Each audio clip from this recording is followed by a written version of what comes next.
Broadcasting live, this is the Handicappers Report, brought to you by the Clubhouse Racebook, 711 Central Avenue, Albany, and CapitalOTBBet.com, the premier online wagering site in New York State. CapitalOTBBet.com. Sign up today.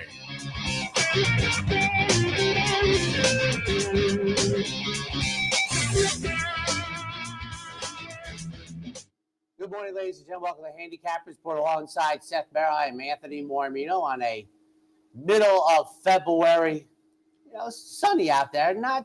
Not February chilly. I mean, it's chilly out there, but I often think of this as the toughest month on the calendar for me, Seth. Usually it's the depth of winter, but it's been pretty mild. Had a dusting of snow this morning. Seth said he had one up in Saratoga County, so maybe has a wide spread, but yesterday's dusting was gone by dinner hour. We'll see what today's is like. Big day at the fairgrounds. Seth will be covering that. I have the Aqueduct with a couple of stakes races as we get into probably the serious portion of the Triple Crown. Now that being said, the problem set that you and I kind of were on the forefront of, horses only run 2 or 3 times. So it's completely different that we're lucky because there's basically from here till the Derby, somebody, Santa Anita, Oaklawn, Fairgrounds, the Fairgrounds have another big day. New York, Gulfstream, Seth will be down at Gulfstream Park in a couple of weeks. There's something for us to feast or famine. It's different horses, different jurisdictions, but something each weekend for about the next 7 weekends should offer outstanding cards.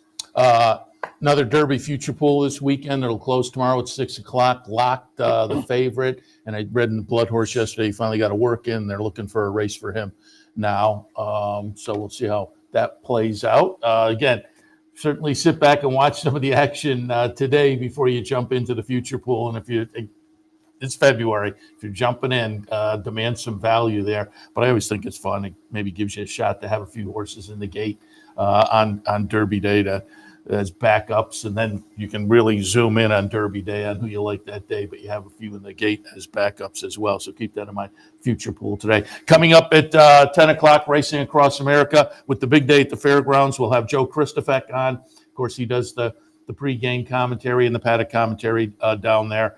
So we'll look at some of the stakes with him. He couldn't delve into one of the stakes because his brilliant racing partnership as a runner, Johnny's Fireball, in the fairgrounds, the stake named for the fairgrounds.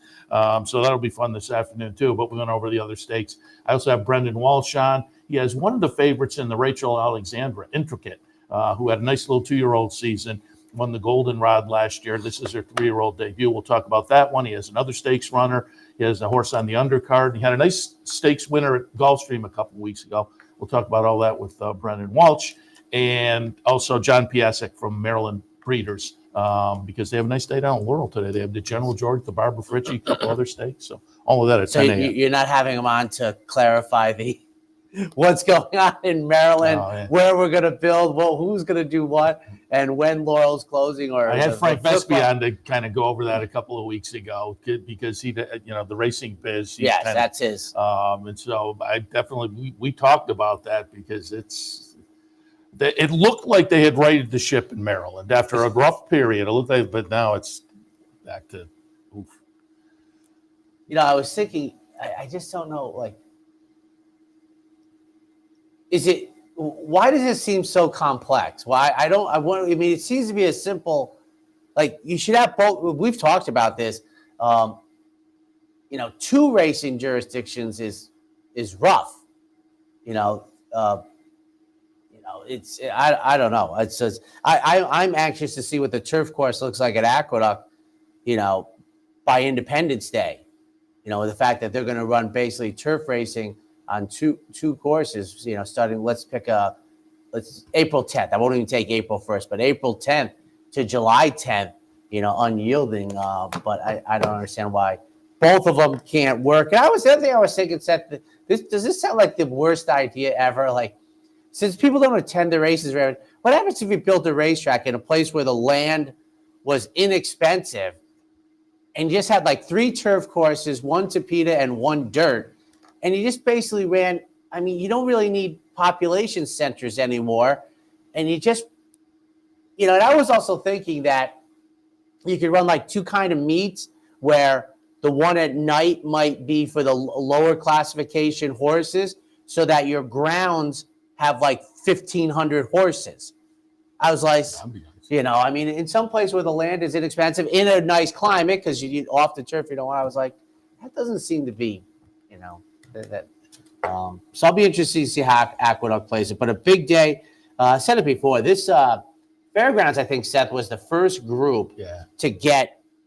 You ever look when the stakes counter comes out? Man, you can see the 3 days, and they have such a good series. They basically have 5 different divisions running a big race once a month, January, February, March. Very, very well thought out by the good people down at and it's become important over the last few years to the Derby and the Oaks as well.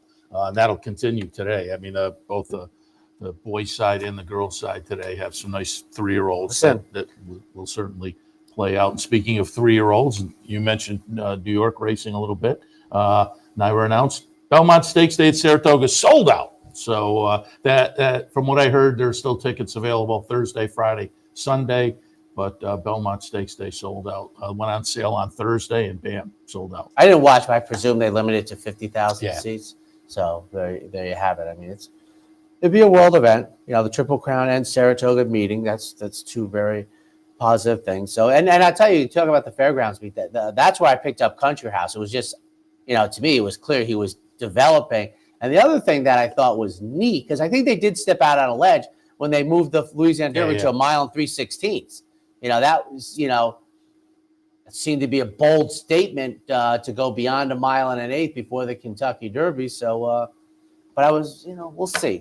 But I like the racing down there. Television I don't like the angle they use for the stretch.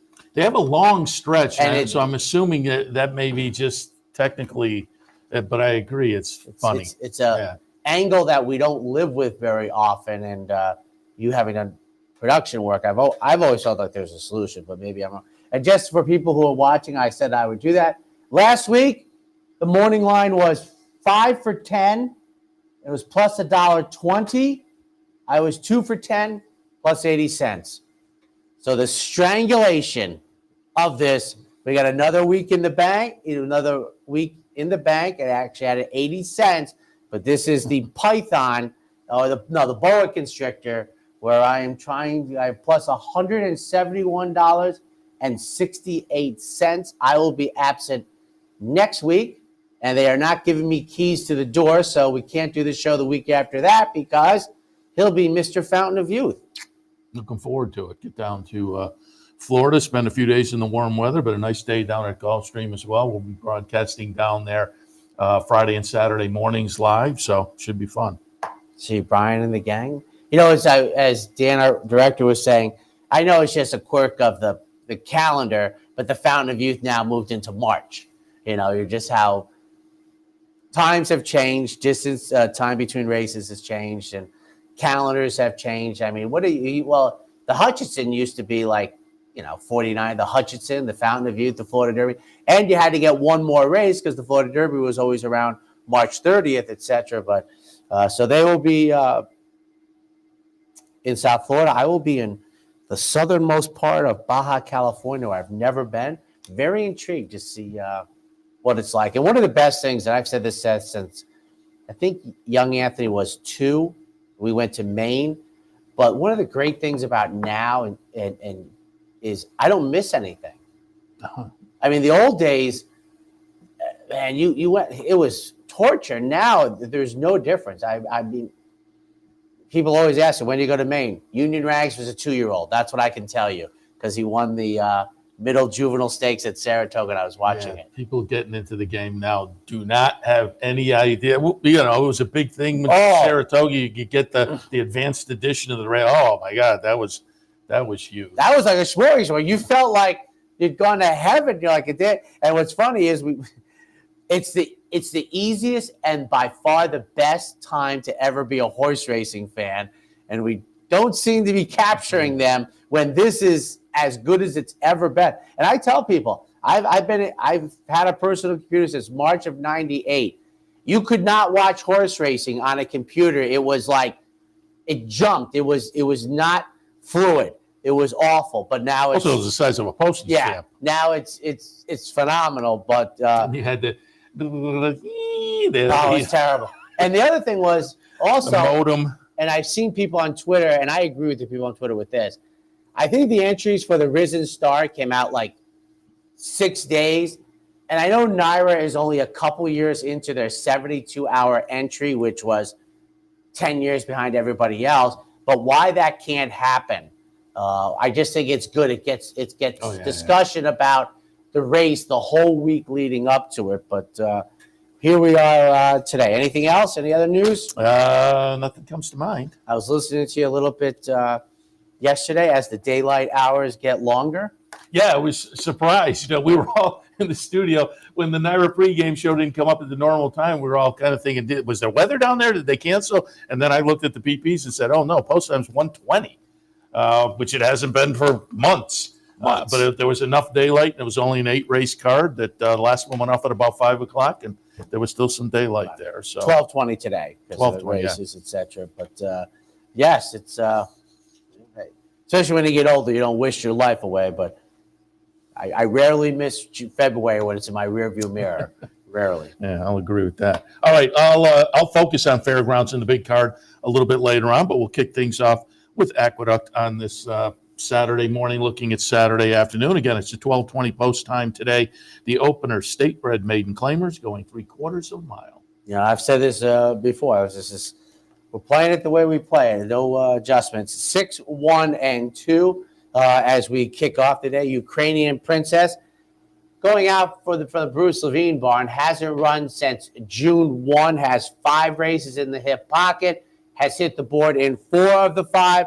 Has been running at this level. And, last year at this time-ish, run second, Seth. And I think this is an example that you'd be. I'd want that claim for the maiden claiming. I'd want that horse if I put the claim in because it didn't win, so the accounting principles are still good, and the horse follows it up with back-to-back seconds. Now, sometimes we talk about this, and I think Ocean Reserve is a horse we talk about a lot, that how good it is for the owner. Sometimes for win bettors, it's not as glorious, but for Ukrainian Princess to not get claimed in maiden claiming and get checks isn't awful. And I'd like to know who didn't get the claim and what their thoughts are now.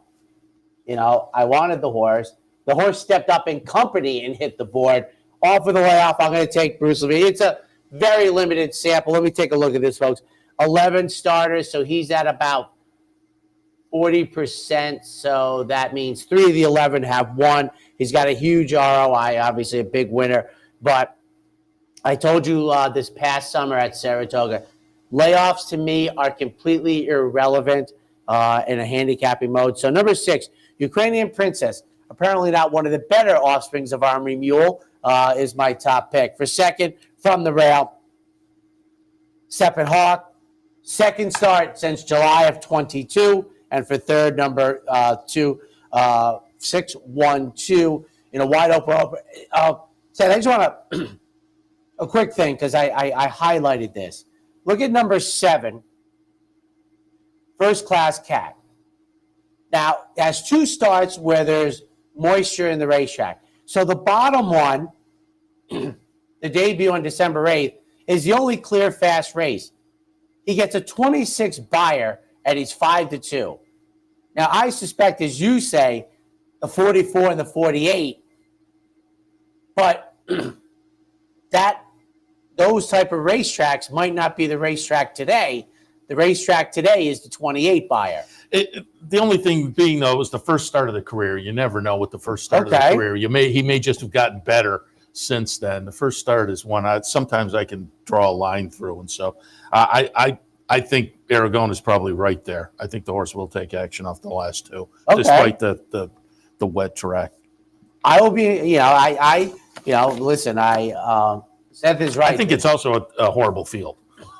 I mean, a couple of the other ones you would go to have 17 starts, no wins, 12 starts. I went with, like you, I went with the 6, and I have written here, fresher face. I like a fresh face in a field like this, a first-time starter. At least this one is a fresher face in a weak field is exactly what I wrote on the page. And I can say this to our audience, that there was a minimum of 3 races that I'm going to be doing today that when I got to the end of how much time I was going to spend on the race, I was at the point that I'm stopping. I've said this before, and now it's like I'm not taking any. I think the race is crazy.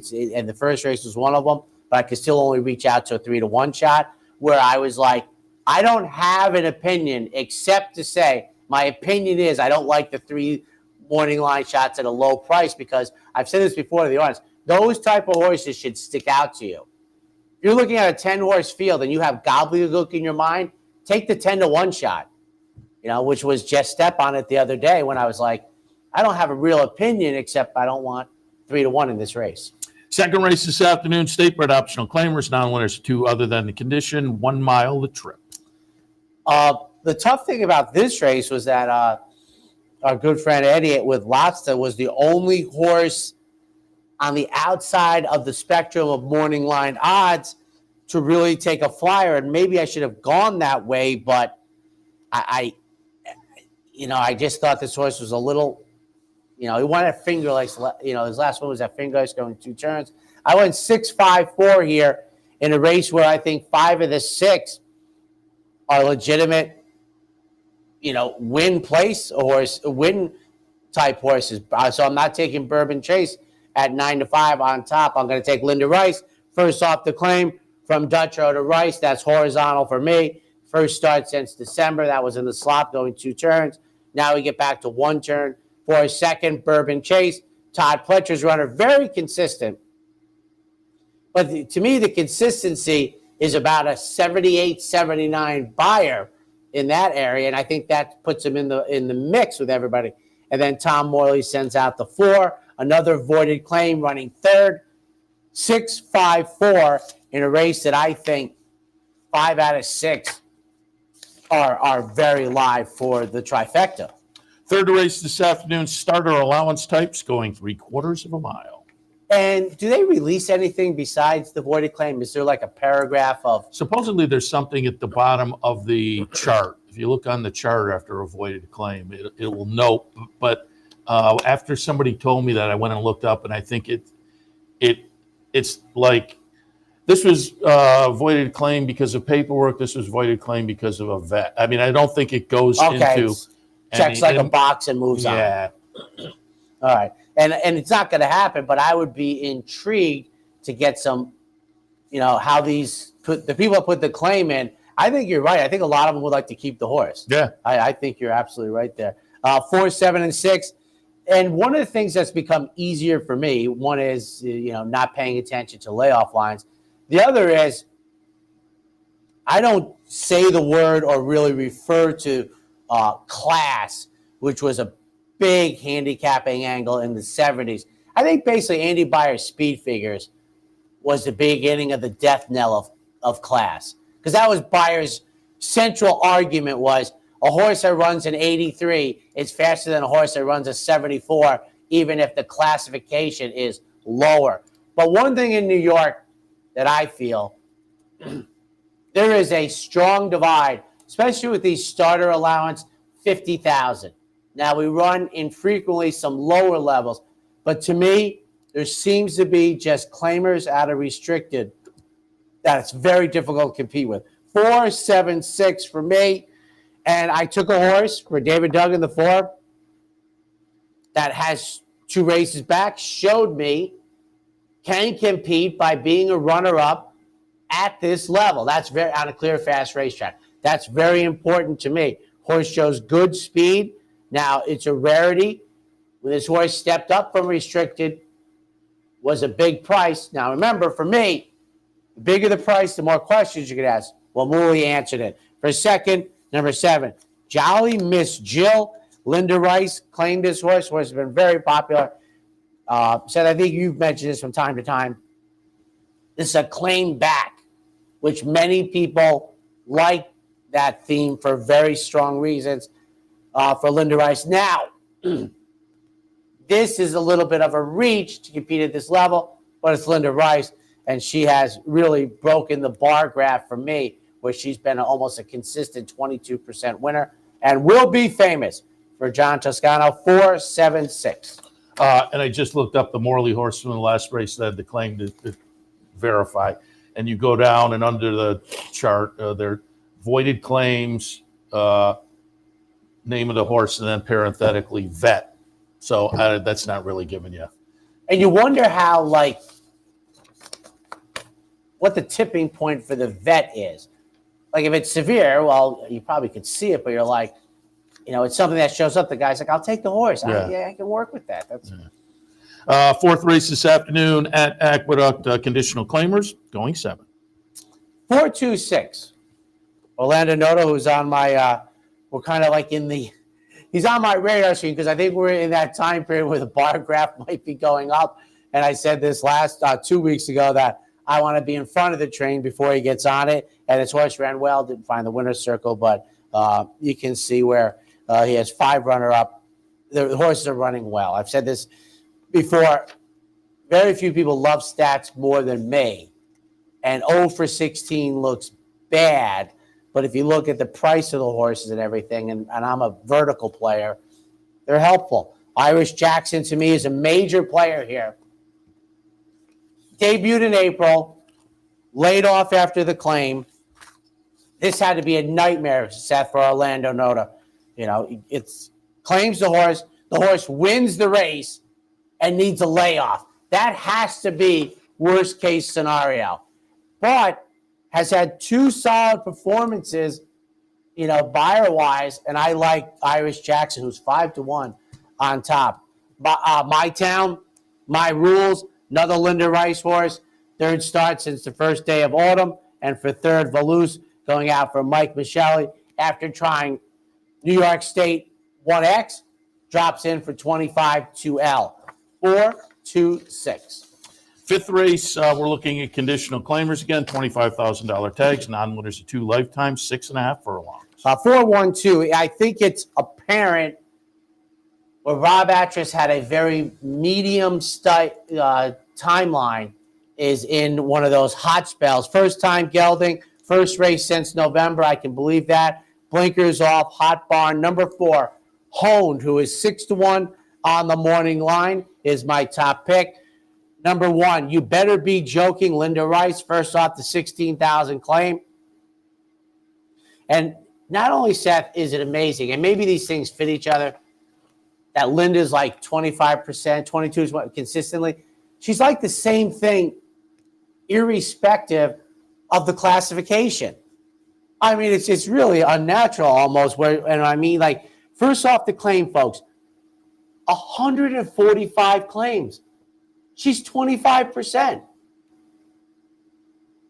Agility for 3rd, a horse that I fear here, coming out of Fernando Abreo's barn with Dylan Davis, who's having a great winter. 4-1-2, and I think an exceptional 2L. Did I see Linda did get a suspension? Couple weeks on the sidelines for a positive year ago, January. And we're still about to find out who won the Saudi Cup 6 years ago as they run the next one. I looked up the horse in the first race that had the voided claim underneath, and it's the other one, the other example. It was Ukrainian Princess and parenthetically administrative. So again, that's the information. That's where you get the delineation between paperwork or vet, but you don't get any more than that. And I don't want to produce your show, but I would find the Midnight Bisou people and go, this is a huge check. This is an 8-figure check. This is not something like Gulfport, who's waiting to get his grade 1 status in the hopeful for stallion duty. This is 8 figures. Yeah, the lottery ticket. I'd be calling up the Saudi people every 6 hours. I mean, this is not a small thing. We'll take a break. When we come back, more Aqueduct a little bit later on Fairgrounds. Stay tuned. Seth Merrow, Cap.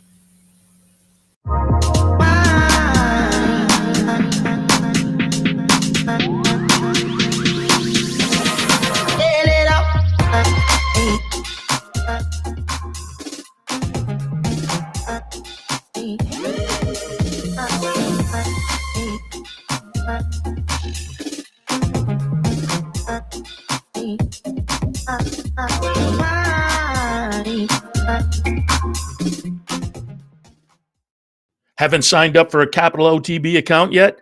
Now's the time to take advantage of the sign-up bonus. Open up a new account with $200 or more, bet $400 by the end of the month, and receive a bonus $200 into your account. Plus, you can take advantage of everything an OTB account has to offer. Wagering from any device, live streaming, racing info, past performances, online promotions, and more. Sign up today and take advantage of the new account bonus. Details at capitalotb.com. Capital OTB is now streaming live on Roku. The RTN Racing channel on Roku lets you watch OTB TV live through your Roku device or your Amazon Fire Stick, rather than being limited to computers and mobile devices, which means you can now watch OTB live wherever you are. Simply open Roku, scroll to find the RTN channel, then click on OTB TV. OTB TV on Roku. Try it now. Welcome back to the Handicappers Report. Seth, Merrow, Anthony, Mormino. So my one joke is I wanted to do it, but it's like, Seth Merrow, Capital OTB, you got the check yet? Has it cleared? And I said off the air, there's a trainer and a jockey out there who are rightfully expecting a gigantic, not as big as the owners. So I kid about it because obviously I'm not in it. But this is not like a $24,000 purse to be distributed. I said it's like holding a winning lottery ticket. Yes. Can we cash now? I mean, what is it? I should tease. Maybe, Dan, is this the fourth year? Yeah. When they run the race, it'll be 4 years have eclipsed since they handed out the purse. It was the first one, right? It was the first Saudi Cup, right? I think so, yeah. Unbelievable. Love this race. Sixth race today at Aqueduct. Stakebred Maidens going 6. Nice full field of 10 listed. 3, 9, 10, as you're going to see in a moment. And, you know, I've talked about Central Banker basically since his freshman stallion year, and he has not disappointed. And 2 weeks ago, he snookered me in the last race. I had him for second. His offspring, he won. If you're a Larry Bird fan, that's French Lick. He put that on the map. And it's Mark Henning, which, you know, typically Mark used to be about 3%. He's at 11, but don't go crazy. It's in a field size of 19, and we had one of the winners. But I just think that I'm going to take a flyer in a wide open race because a couple of these horses are, you know, other firsters. I'm like, take your shot. But I'm 15-1. The 2 firsters I also took were Romantic Charmer, Jimmy Farrell, who's had a good year. You know, this is one of those horses that not the most recent workout, but put in a nice 5 furlong workout, 2 back, and then just had a soft, to me, irrelevant workout. Like, he knows what he has. And then for third, that's money. The Todd Pletcher firster, working down at Palm Beach Downs. Have you ever been there? No. I always wanted to go these training centers like Aiken, Palm Beach I've been Downs. to the other 3 down in Florida. Right. But so I'm 3, 9, 10. The reason I want to go is because I think it's Bill Mott raves about Aiken, South Carolina. Yeah. They rave about these winter quarters that they go to for the betterment of the horse. They used to at Aiken. I don't know if they still do, but they had a day of like trial races. They still have that. Yeah, I looked it up. That would be fun. Yes. 7th race is the Ruthless, $100,000 for 3-year-old fillies going 7.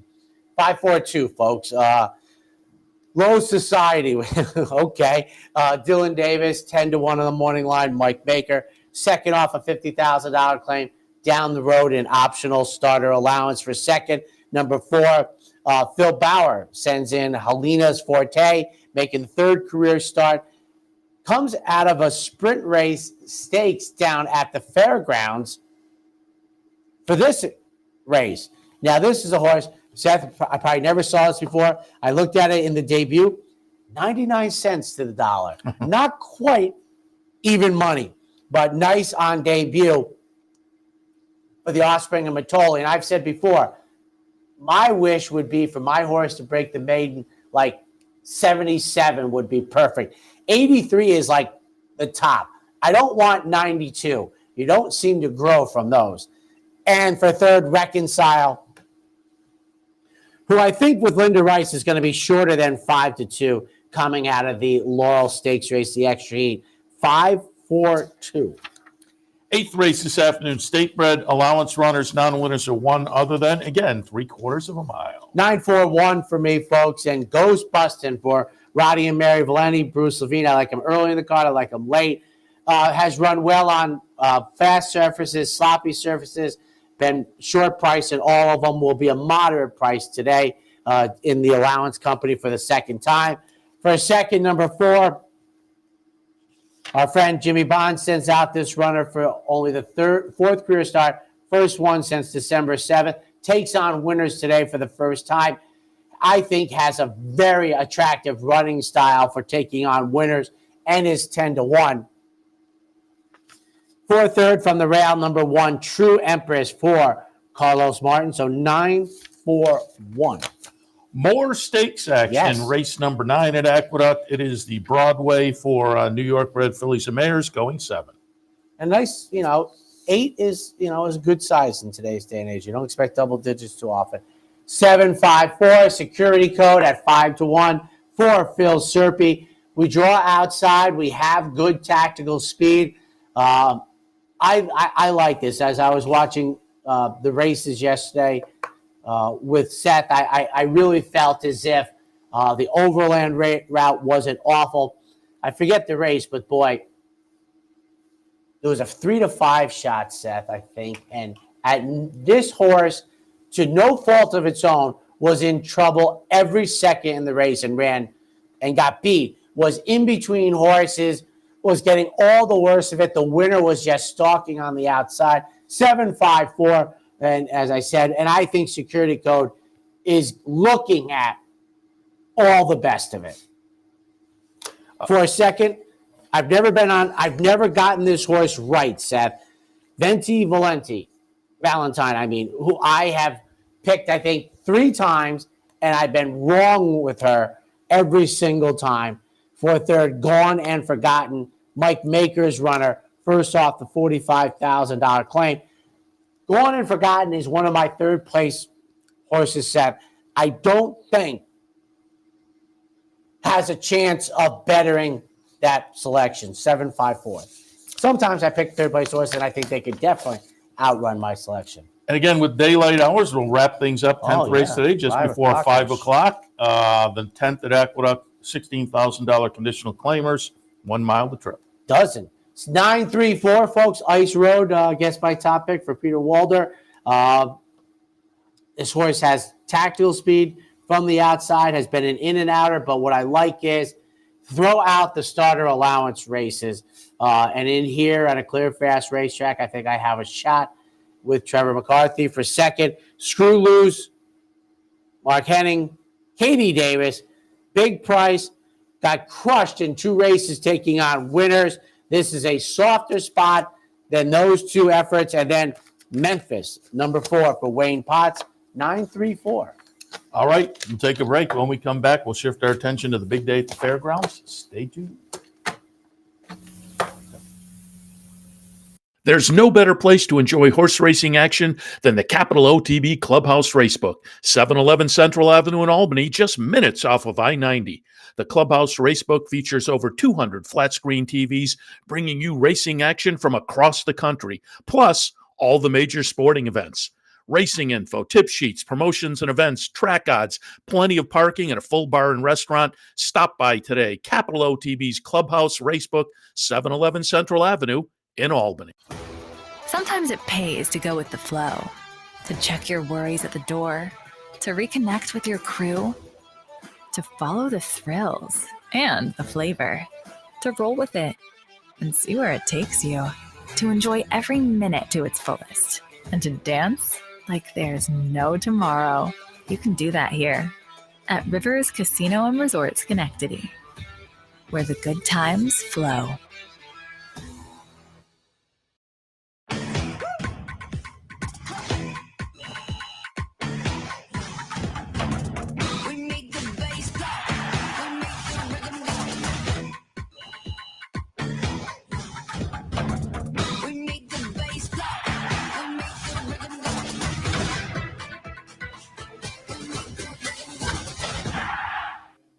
And welcome back, ladies and gentlemen. I've talked about it for years, actually, how great an idea marketing the fairgrounds people were to just give the 3 huge days. And this is the middle one.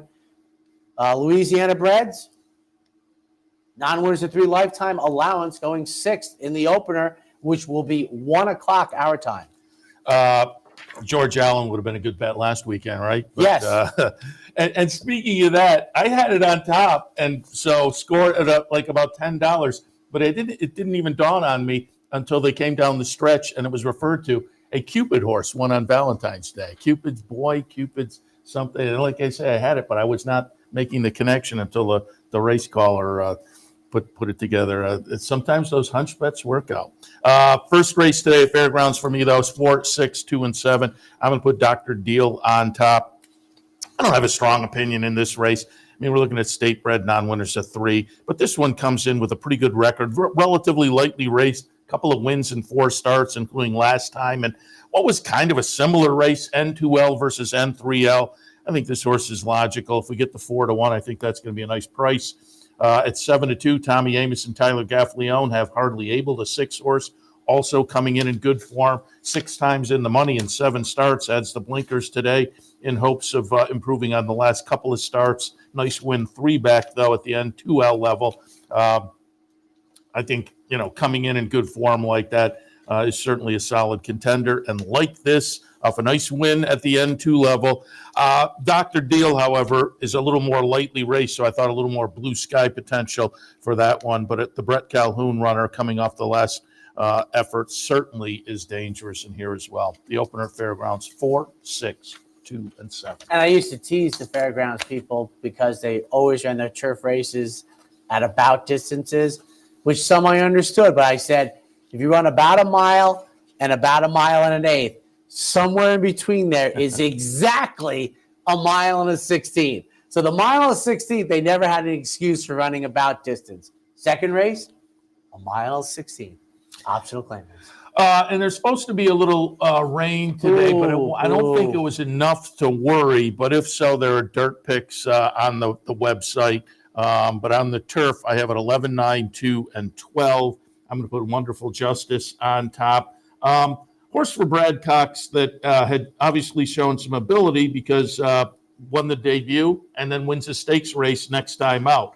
Then goes in a couple more stakes early in the 3-year-old season and doesn't do as well. Now as a 4-year-old, off a long layoff, came back. The 4-year-old debut, I thought was good enough to think, okay, now we have some fitness and maybe we get back to what we saw earlier in the career. So I'll take a little pop with this one. I'm not thrilled with the post position, however. That might be difficult to overcome. Big Dreaming also towards the outside, but comes in fairly good form, claimed and moves into the barn of Mike Maker, and I think that could be a positive. Wayne Catalano, nothing wrong there, but going 2 turns on the turf for Mike Maker is certainly something you have to take a second look at 10-1. And then Agent Creed in the 3rd spot, another Tommy Amos runner coming off a nice win in a non-winners of 1 other than, but I think did it in a fashion that says is not going to find an obstacle in this non-winners of 2 race this afternoon. So in the second, I have an 11, 9, 2, and 12. Did you see Tom Amos's Fat Tuesday? No. He went as Mayhem, and the bride went as Flo from Progressive. So he went as the All-State guy, and she went as the Progressive guy. Good? It was very well done. On to the third. Looks like horses who have higher future intentions, entry-level allowance on the dirt, mile 16. That's a pretty good. Who would have come up with that's a good very one. well. That's a very good one. I have it 7, 3, 5, and Not 2. as good as the Red Cone, but still pretty good life story. 7, 3, 5, and 2. I thought the 6 at 15-1, the second time starter from Bolt Oro. I'm not going to talk anybody out of the 6, but I put Tuscan Sky on top. Pletcher brings this one over from Palm Beach Downs. Won the debut up at Aqueduct in January. Subsequently, again, was down with his string in Florida. You have to think they have some hopes for this nice little 3-year-old that nominated for the Triple Crown. And this is the kind of card, the undercard can provide some horses that will be nice playing on the either the trail or in some of the other 3-year-old stakes going forward. So Tuscan Sky on top. Nash, I'm really interested to see what Nash does in here. The Maiden Breaker was so good that he attracted a lot of attention in the Gun Runner and the Lecomte, and disappointed as the favorite in both of those. Now gets back to a more proper non-winner, so one level. Will this be a confidence builder that Nash will succeed in? Again, very intrigued to see the performance from Nash. Third spot is going to be number 5, Moonlight, another Pletcher runner. Also entered in a race a little bit later in the day. We'll see where this one goes, but comes out of a fourth place finish in the Remsen, which Remsen might wind up being a nice productive race. And so the fourth place finish there may be one to kind of hang your hat on a little bit with Moonlight. But again, we have to see where they end up going with the horse. In the third, 7, 3, 5, and 2. I think David Aragona agrees with you. I think he's waiting with bated breath, projecting that the Remsen was a strong one that he'll be in. I think you'll be seeing Nash's biggest fan soon, right? I think that was a Brian Netto. You may be right. Yeah, he might have gone outside the future book wager to get a wager down on Nash for the Triple Crown. On to the fourth, State Breds maiden special weights going 6. 10, 6, 11, and 1. Merrow on top. Son of Uncle Mo, they paid $400,000. Cherie DeVoe is okay with first-time starters, and this one seems to be working all right. John Velasquez in on Saturday. He'll pick up the ride here. Again, it's just of those that have run, which is most of the field, there's no world beaters in here. They're all lightly raced. They all have the potential to move forward nicely, but I don't think you have to be a superstar to get it done in here. And this one seems to have a little bit of breeding that says might be live, and that string of workouts seems to be good enough to think, this might be something there. We'll get a little bit of a price, so we'll put the 10 on top. Benji Star in the second spot, going out for Mike Stidham off a decent little debut effort. It was against State Bred Maiden Specials. This is a State Bred Maiden Special. Yes. But like the top pick, who, despite being a Louisiana bred, attracted $400,000. This one attracted decent little $100,000 at a 2-year-old sale, and didn't quite live up to it, but had a little trouble in the debut. Should benefit from that, I would think. Wish Carefully in the third spot. Has some experience, obviously, with the 4 starts under the belt already. There are a couple of workouts underneath that tout this horse as being live, and I thought the 2 starts at the fairgrounds showed a little affinity for the track and some ability as well. So in the fourth at the fairgrounds, 10, 6, 11, and 1. On to the fifth, 3-year-old fillies. Allowance 2L. Dirt, mile is 16. 1, 8, 4, and 5 for me. I'm going to put Sistina Chapel on top for Ken McPeak. A horse that, again, had shown enough ability that they had some, high hopes for this horse. Hasn't quite lived up to it in the 2 stakes races in the last 2 starts. They were on this trail on these kind of days earlier in the meet right here at the fairgrounds in the Untappable and the Silver Bullet Day. And there were a couple of okay third-place finishes, but again, moves back to a more proper condition and maybe gets a little confidence builder in here. So Sistina Chapel on top. Our Pretty Woman is going out second time for Steve Asmussen. Won an off-the-turfer in debut. Pretty good-looking effort, albeit it was an off-the-turf event, so we'll have to validate today. But potent connections, Asmussen, Cortland Farm, they paid a lot of money for this horse, so we'll see if this horse can validate that maiden victory and perhaps set herself up to move to stakes next time. And then Stand Out Sensation in the third spot, another Tom Amos runner, coming off a good effort last time, a lifetime best effort last time. It has the look of an aberration, but this is the kind of situation. 7 starts so far, came down to the fairgrounds. First start as a 3-year-old. She just might be improved, and that's kind of what I'm counting on. And I think we might get a pair up of a couple of good efforts today that'll kind of reflect what we saw last time. In the fifth, 1, 8, 4, and 5. On to the 6th, we have 3-year-olds, fillies, maiden special weights. They will go 6. 4, 11, 1, and 8. If you're watching the show last week, I mentioned B Jersey. Let me get to B Jersey in a few. I have the one underneath. I was going to jump the gun. Let me talk about the top 2 first. The 4, Alala Rose by Bolt D'Oro, very good sire of Win Early Types. Didn't get it done in the debut, but ran a good second. Again, it was an off-the-turfer, so it's hard to know what to make of that exactly. But I think, again, with the breeding and decent effort, Lala Rose is going to be interesting. Gourmet goes out first time for Steve Asmussen with Constitution on top. A little bit of that nature and nurture. Asmussen got him ready. Constitution, a good win early sire. They paid almost $250,000. Nice workouts. Gourmet in the second slot. And then B, Leave Her.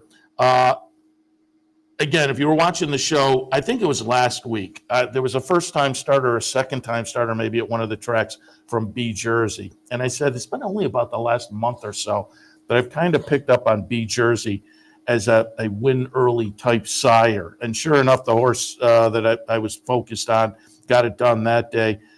This one hasn't gotten it done yet, but is run decently for Chris Hartman. And again, with B Jersey on top, I'll throw that one in the mix as well. But I just want to, again, mention that because it's one of those, stick that one as a sire in your back pocket as a win early type to keep your eyes on, kind of a sneaky one, B Jersey. So for me, in the sixth, 4, 11, 1 and 8. Hey, we're up to the seventh race, halftime. 3-year-olds, maiden special weights going 6. 10, 9, 4, and 11. And again, have Joe Christofek coming on with me later, and he'll talk a little bit about his brilliant racing partnerships, Diamond Lord, a half to white Abario. And I think he's a little leery of debuting on a tough day like this, but they're looking forward to it. That's the 3-horse. I didn't use Diamond Lord, certainly rooting for that one, though. I have a 10, 9, 4, and 11. Grant Thor on top, Pletcher runner, they paid a decent amount of money for by Not This Time. Again, comes over from Palm Beach Downs. And, these kind of connections show up on a day like this with a horse they ship over. You have to pay extra attention. So I think Grant Thor will be live. Mr. Lincoln, institution for Steve Asmussen. Again, little nature and nurture, sire and connections. Stone Street runner that I think will be live in debut.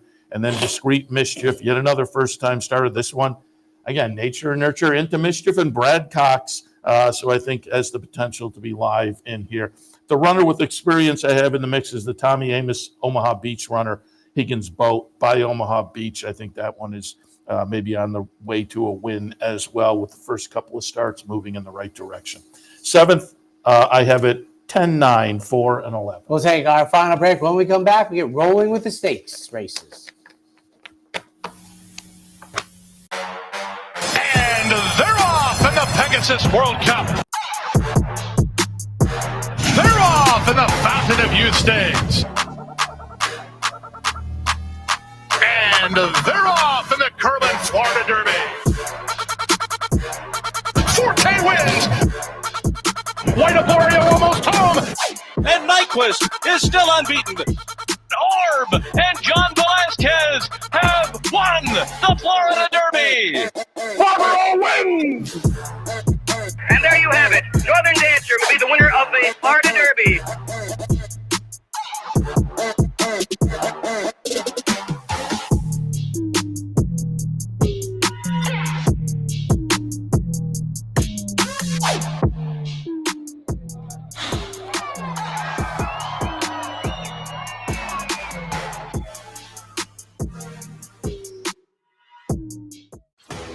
Sometimes it pays to go with the flow, to check your worries at the door, to reconnect with your crew, to follow the thrills and the flavor, to roll with it and see where it takes you, to enjoy every minute to its fullest, and to dance like there's no tomorrow. You can do that here at Rivers Casino and Resort Schenectady, where the good times flow. Welcome back, ladies and gentlemen. 8th race, 5.5 on the turf, the Colonel Power. And again, if you pick up the one sheet at the website, I have dirt selections there should things fall in that direction. In this race, I have the same one, turf or dirt, however. On the turf, 4, 5, 2, and 3. I'd like Just Might last time in the Kenner. Just got nipped by Sasua Summer. I'm going to look to flip-flop it. It's always a dicey proposition to go in that direction, but Just Might, just such a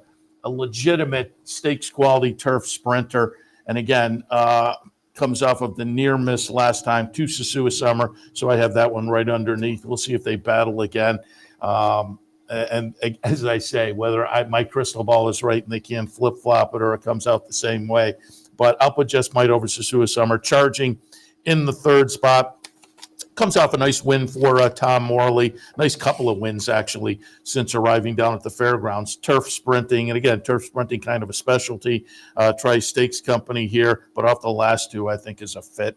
In the eighth, 4, 5, 2, and 3. Looks like a very sharp maiden special weights going to mile 16th on the dirt. 6, 4, 8, and 10. I'll put Antiquarian on top. Todd Pletcher runner, again, comes over from the Palm Beach Downs base off a close-up second place finish at Gulfstream at a mile. I would think that would bode well with that one under the belt. And again, that they elected, hey, let's ship over and give a shot on the big day at the fairgrounds. So Antiquarian on top. Just a Freak in the second slot. Eddie Keneally runner has one of those records. It's hard to know what to make of it. Big improvement, start 1 to start 2. So big that the horse went off as the favorite in start 3, but went backwards. I'm going to look for a rebound today by Justify.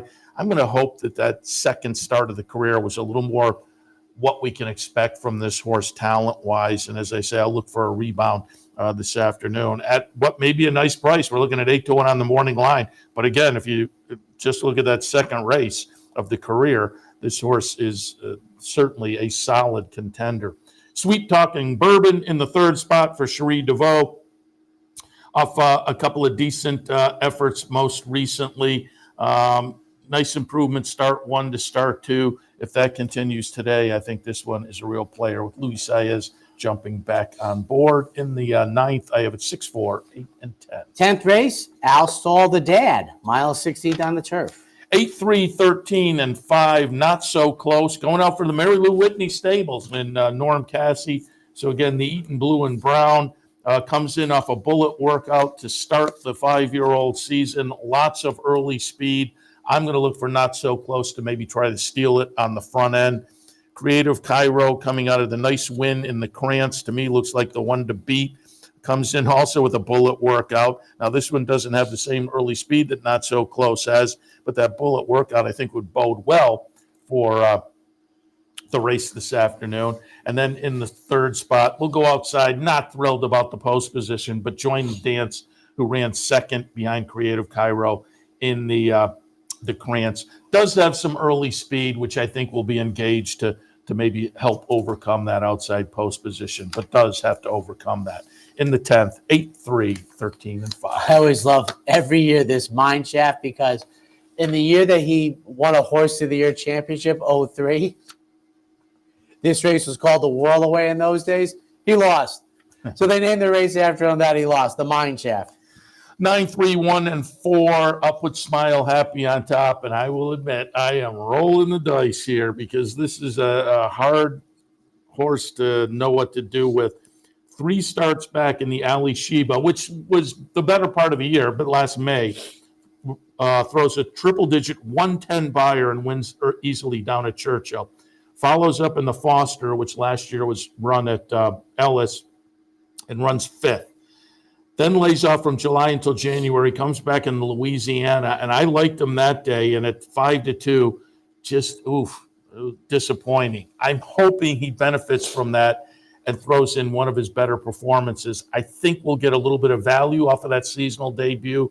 I'll take one more shot with Smile Happy. Second spot, Best Actor. Obviously had some potential earlier in the career and won stakes races, won the Smarty Jones at Parks back in 2022. Last couple of races were an optional claimer, September and November. I think got some confidence builders to make this move back into stakes company. Comes in with some nice workouts underneath for Brad Cox. Seems absolutely logical. And Red Route 1, second last time, second to Saudi Crown, I think is going to be very much a contender here as they come down the lane. So for me, in the 11th at the fairgrounds, 9, 3, 1, and 4. I don't think my diagram for this race is accurate at a mile and an eighth, but it is the fairground stakes. I don't think they're starting in the middle of the turn. No, that's weird. Yeah, I wonder why they did Swing and a miss. I wonder why they did that. 10-3, 11-2, Beatbox on top. Another Cherie DeVoe runner. I'm looking for her to have a good day. Comes in off a second place finish last time in the Colonel Bradley. Good. I thought solid effort, gutsy performance, just missed in there. We'll look for that one to maybe break through this afternoon. Second slot, we'll take a look at Strong Quality. Again, another race where I'm looking for them to flip around. I say it all the time. We try to get clever and do that. More often than not, they come in the same order. But I'll look for the flip-flop here. Strong Quality, however, will try to take them all the way. The flip-flop here partially is based on we have another half furlong today that may work against Strong Quality a little bit. And then in the third slot, I'm going to use Gigante for Steve Asmussen. Comes in off a stakes win on the turf right here at the fairgrounds, and I would think that would bode well for this afternoon. In the 12th, 10-3, 11-2.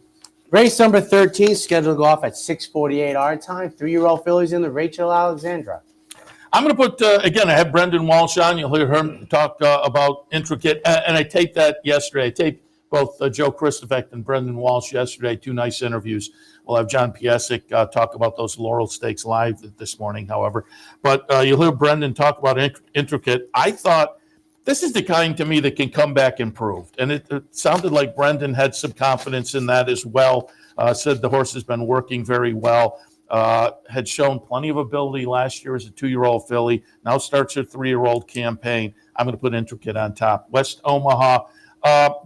Joe Christofek thought West Omaha was going to scratch out and aim for another spot. So we'll see if West Omaha runs. I think off the Silver Bullet Day victory is very dangerous. And then VV's Dream going out for Ken McPeak in the 3-year-old debut. Certainly showed a lot of talent last year and is logical. In the 13th, the Rachel Alexandra, 4, 7, 6, and 1. And at 7:17, we'll have the boys in the Risen Star. 7, 11, 4, and 8. I'm going to put Hall of Fame on top. I'm very intrigued. Tabor Magna runner, they paid almost $1.5 million for, $1.4 million, and named the horse Hall of Fame.